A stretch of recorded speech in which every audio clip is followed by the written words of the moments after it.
Okay, so at the recommendation of people who claim to love me and think it's amusing the way I tell well, Bible stories and folk tales and things of that nature, I decided that, again, at their recommendation, that I would do some of these and tell a Bible story while I did resin. Because I like to do the resin, and I like hearing myself talk, I guess. So I decided on the story of Noah and the flood. And a lot of it's just going to be from memory because I haven't read it recently, but it's a story that always stuck with me really hard. So, a long, long, long time ago, there was a guy named Noah. And Noah lived in a village, and he had a wife, and he had kids, and he loved his family a whole bunch. And he was a good guy. By all accounts, Noah was a decent dude. But everybody else that God had created were bad news. They were hosers in like the 10th degree. And God wasn't happy about that. He was actually really, really pissed. So he told people, like, shape up, be better. And they're like, oh, screw you. I don't do what you say. You're not my dad, which is deeply ironic. But anyway, so God's getting madder and madder about how shitty people are being. I mean, they're mean to each other. They're doing all kinds of awful things, lying and stealing and cheating. And they're just dicks. So God's like, all right, look, I gotta wipe this out and start over. This is not working. I don't like this. I don't like how this turned out. But he's like, all right, well, Noah's a good guy, so I'm not gonna cream Noah. But the rest of these guys, no way. So he goes to Noah, which had to be just freaking terrifying. Like, you're minding your own business, and here's God showing up and saying stuff to you. Oh, cool. I wasn't expecting company today, as you crap in your pants. Anyway, so that God shows up. He says, Noah, I need you to do a thing for me. And Noah's like, well, you're God, so what am I going to say no? I mean, there's other guys in the Bible that did say no. Did not end well for them. They end up getting hosed. God shows up, do the thing God said, because otherwise he gets pissy. He doesn't have a lot of patience for being told no. But so, anyway, he tells him, yeah, I need you to get a boat. Well, not get a boat. I need you to build a boat. And Noah's like, cool. Any special kind of boat? And God's like, oh, boy, yeah, like really special boat. I want you to make this boat out of gopher wood, which apparently during that time period was a big thing. I've never seen a gopher tree. My mind supplies me with all kinds of amusing ideas of what a gopher tree could be, but I've never actually seen one. I suppose I could look it up because I do have the internet. But I'm not going to do that today. Anyway, tangent. So God's like, yeah, and it needs to be a real big boat, buddy. And Noah's like, cool, like, how big? And so God tells him, and Noah's like, holy cow, that's a big boat. And Noah said, God's like, yeah, here's the thing, though. You're going to do this with this giant boat, but I need it that big because you're going to have 2 of every animal. Like, every animal on this boat. Like, shit you've never even seen before. And Noah's like, cool, well, why is this going down? And God's like, yeah, I'm just going to kill everybody else. I'm going to drown them in a giant flood. So, like, seriously, bro, you're going to want to make sure that you have this boat situation sorted. Because, like, I'm going to kill folks. Noah's like, well, are you sure? And God's like, I'm God. How about you quit arguing with me and just do the thing I said to frickin' do? All right, cool. And so, like, Noah starts doing the thing God told him to do. And he did it. He's like, well, this sucks, but I guess, this is what I'm doing now. And he explained it to, his family and stuff. And they were like, okay. And, lended a hand, I guess. Well, then he, like, goes into the town. And he doesn't... Noah's not terribly interested in seeing everybody else get wiped out. Like, that's not something Noah wants. And so, tells people, he's like, hey, God is coming and he's mad. He's coming, he's going to drown everybody. Like, everybody is getting drowned by God.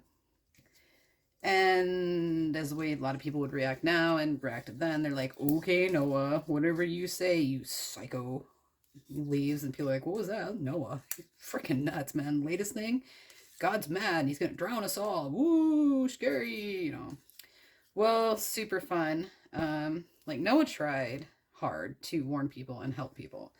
Like he gave it a serious try. And people were just jerks about it. Because, you know, people and the way they get. And so that's whatever. And so the rains, like Noah gets us all done, right? He gets us all squared away. He gets this giant boat built. Like the Bible lists like measurements with their cubits. And at one point I looked up what a cubit was, and you know, I could tell you all that, but I don't remember off the top of my head now. So okie dokie. But so God tells Noah, all right, you know, get your stuff squared up. He sends all these critters. Noah gathers them up, gets them on the boat. And you know, that's all fine and good. And then the rains start coming down. When people are laughing at Noah this whole time, they're like, you freaking moron. What is wrong with you? And Noah just keeps doing the thing God told him to do. Like, he's like, yeah, no, I get it. You guys think I'm an idiot. But, like, God showed up to me personally at my house and said stuff. And I'm going to do the thing he wants because he scared the crap out of me. And, you know, people were, again, you know, real shitty about it because they were. And I was like, man, you can come with. And they're like, yeah, whatever. We don't believe you. Well, then, like, the rain started coming. Right? And it rained. People were like, oh yeah, well it's raining. Yeah, it never does that. Oh, you know. And I don't know if I like that or not. Let's see. Let's see what we've got here, scientists. So, you know, Noah's like, you know, gets in his boat and stuff, and they're still laughing at you.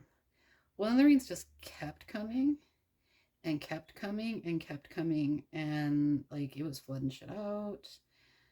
And like getting real scary for the people of Dum Dum Land. And they're like, oh crap, well maybe Noah was right. Maybe, you know, like he knew some stuff. And Noah's like, yeah, no shit, I told you. But he was in his boat and like he had to shut the doors so that like he didn't drown and stuff and he couldn't open them back up. And it rained for 40 days and 40 nights. And as somebody who currently lives in Oklahoma, like it wouldn't mean a lot to me when I lived up north in Montana. That even when I lived in Europe, that wouldn't mean a whole lot to me. I could be like, okay, you know, rain, whoop-de-doo. No, like if it rained then like it does here, like you can tell that God is pissed.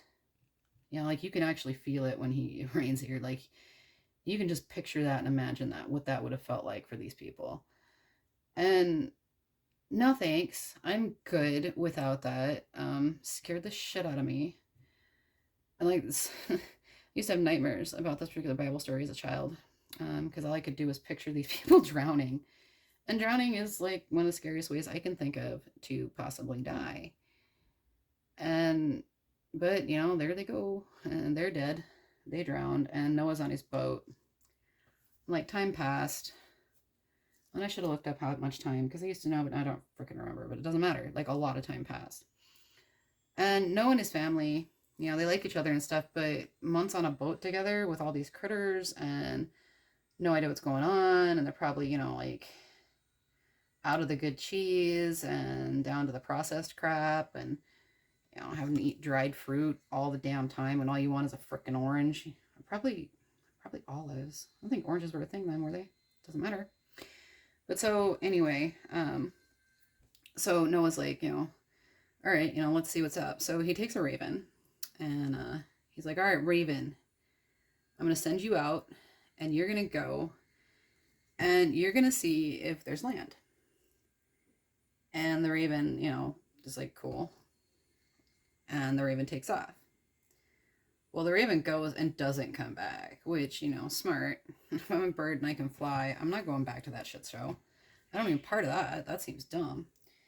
But so, oops, nope, you stay up there. So that's, you know, okay, cool, chill. And, the raven doesn't come back. So Noah waits a little bit longer. I think a couple more weeks. And he's like, all right. So then he sends a dove. And the dove goes out. And Noah and his family are like, crap, you know. wish we had walkie-talkies, and I wish we had technology and could find out what the is going on out here. But they didn't have that, so they just had to suck it up. And so eventually, though, the dove comes back, and it's got an olive branch in its mouth. And that's like, you'll see a lot of dove stuff in Bible iconography. Like, doves are a big part of the stuff that they're, pretty enthralled with. And that's cool. Doves are cool. People eat them, and I don't want that. But, so Noah, and that was cool, because, like, no one knew at that point, like, okay, there's land somewhere. Like, the floods have receded. We found some land. And so, like, they got to the land, got off their big, nasty boat, and, got resituated, and then there was a big rainbow. And apparently, either they had never seen one before, or there just hadn't been any. It's not real clear on that. But they looked out and they're like, well, that's really pretty. And how many times, you're driving or whatever, and you're like, wow, rainbow, that's so pretty. Because they're pretty. They're really pretty. And they're like, cool, a rainbow. And God tells them, hey, that's my promise that I'm not, going to ever flood the earth again. I'll never do that again. Y'all are cool now. What a lot of times the story gets left out is that the next time God comes back, according to the Old Testament of the Bible and some in the New Testament, is that when God comes back, he's not coming back with a flood of water. He's going to flood this shit with fire. Yeah. Like, we're going to have like a real nice fire bath, which doesn't sound ideal to me. Like, that just sounds really like a suck way to do just about anything. But it is what it is. So that's what you get. You get fire bath from God. So, how do you build a boat against a fire? You don't, because you can't. And you just have to die. So, and like Noah and his family went on to have many other adventures that are listed in the book. But I'm not going to get into those right now, because this is just really that chapter where he's dealing with the flood thing. Like, there's a whole part where he gets, like, super drunk and bare-ass naked. And, like, his kids laugh at him, and there's some incest stuff that happens in there. But I'm not gonna... It just doesn't feel like a talking about incest kind of night to me. So I'm just not gonna do that. Just not into it tonight. But that is the story of Noah. Fucking pop. And the flood. And some resin stuff while I'm doing it. Anyway, have a good day. When God comes back, it's with fire, so we've got that to look forward to, which is super. Okay, bye.